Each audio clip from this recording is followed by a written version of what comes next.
राधे राधे दोस्तों, रिद्धि सिद्धि चैनल में आप सभी का स्वागत है। आपने अभी तक हमारे चैनल को सब्सक्राइब नहीं किया है तो कृपया सब्सक्राइब अवश्य कर लें। श्री राम के परम भक्त हनुमान जी को वीरों के वीर महावीर कहा जाता है, जिन्होंने अपने प्रभु श्री राम की रक्षा करने के लिए बहुत से युद्ध किए और जीते।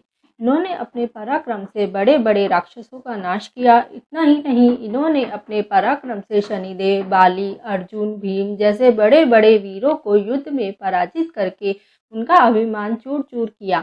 लेकिन क्या आपको पता है कि संकट मोचन हनुमान जी ने अपने जीवन काल में अभिमानवश एक ऐसा युद्ध भी लड़ा जिसमें उन्हें हार का सामना करना पड़ा। इतना ही नहीं, इस युद्ध में हनुमान जी को हराने वाला कोई और नहीं, एक राम भक्त ही था। तो आइए जानते हैं आखिर कौन था ये राम भक्त और क्यों हारे थे हनुमान जी इनसे। ये जानने के लिए पूरा सुनिए मच्छिंद्र नाथ जी और हनुमान जी से जुड़ा रोचक प्रसंग। दरअसल मच्छिंद्र नाथ नाम के एक बड़े तपस्वी थे। एक बार जब वो रामेश्वरम आए तो राम जी का निर्मित सेतु देखकर भाव विभोर हो गए और प्रभु श्री राम की भक्ति में लीन होकर वे समुद्र में स्नान करने लगे। तभी वहां वानर वेश में उपस्थित हनुमान जी की नजर उन पर पड़ी और उन्होंने मच्छिंद्र नाथ जी की शक्ति की परीक्षा लेनी चाहिए। इसीलिए हनुमान जी ने अपनी लीला आरंभ की, जिससे वहां जोरों की बारिश होने लगी। ऐसे में वानर रूपी हनुमान जी उस बारिश से बचने के लिए एक पहाड़ पर वार कर गुफा बनाने की कोशिश का स्वांग करने लगी।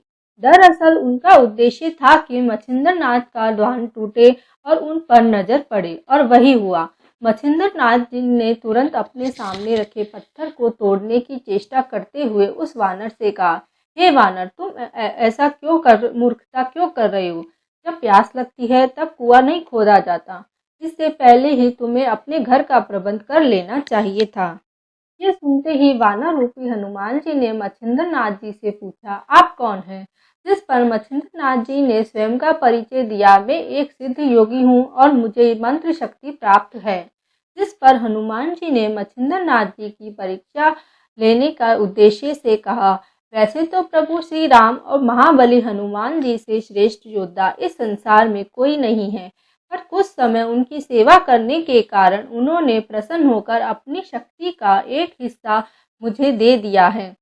ऐसे में अगर आप में इतनी शक्ति है और आप पहुँचे हुए सिद्ध योगी है तो मुझे युद्ध में हराकर दिखाएं, तभी मैं आपके तपोबल को सार्थक मानूंगा, अन्यथा स्वयं को सिद्ध योगी कहना बंद करें। इतना सुनते ही मच्छिंद्र नाथ जी ने उस वानर की चुनौती स्वीकार कर ली और युद्ध की शुरुआत हो गई, जिसमें वानर रूपी हनुमान जी ने मच्छिंद्र नाथ पर एक एक करके 7 बड़े पर्वत फेंके।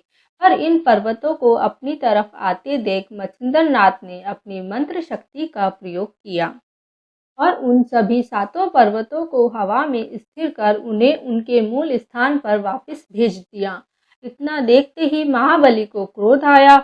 उन्होंने मच्छिंद्र नाथ पर फेंकने के लिए वहां उपस्थित सबसे बड़ा पर्वत अपने हाथ में उठा लिया, जिसे देखकर मच्छिंद्र नाथ ने समुद्र के पानी की कुछ बूंदों को अपने हाथ में लेकर उसे वाताकर्षण मंत्र से सिद्ध कर उन पानी की बूंदों को हनुमान जी के ऊपर फेंक दिया।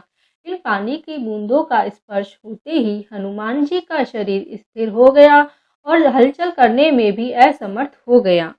साथ ही उस मंत्र की शक्ति से कुछ क्षणों के लिए हनुमान जी की शक्ति छिन गई और ऐसे में वे उस पर्वत का भार न उठा पाने के कारण तड़पने लगे।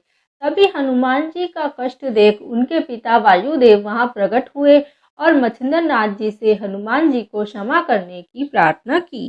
वायुदेव की प्रार्थना सुन मच्छिंद्र नाथ ने हनुमान जी को मुक्त कर दिया और हनुमान जी से अपने वास्तविक रूप में आ गए। इसके बाद उन्होंने मच्छिंद्र नाथ से कहा, हे मच्छिंद्र नाथ, आप तो स्वयं में नारायण के अवतार है, ये मैं भली भांति जानता था। फिर भी मैं आपकी शक्ति की परीक्षा लेने का प्रयास कर बैठा, इसीलिए आप मेरी इस भूल को माफ करें। ये सुनकर और स्थिति को समझते हुए मच्छिंद्र नाथ जी ने हनुमान जी को माफ कर दिया। आशा है आप सभी को यह प्रसंग पसंद आया होगा। यदि पसंद आया है तो वीडियो को लाइक, शेयर और कमेंट करना ना भूलें। इसी के साथ मैं विवेका गोयल आप सभी से विदा लेती हूँ। फिर मिलेंगे अगले वीडियो में नई जानकारी के साथ। राधे राधे।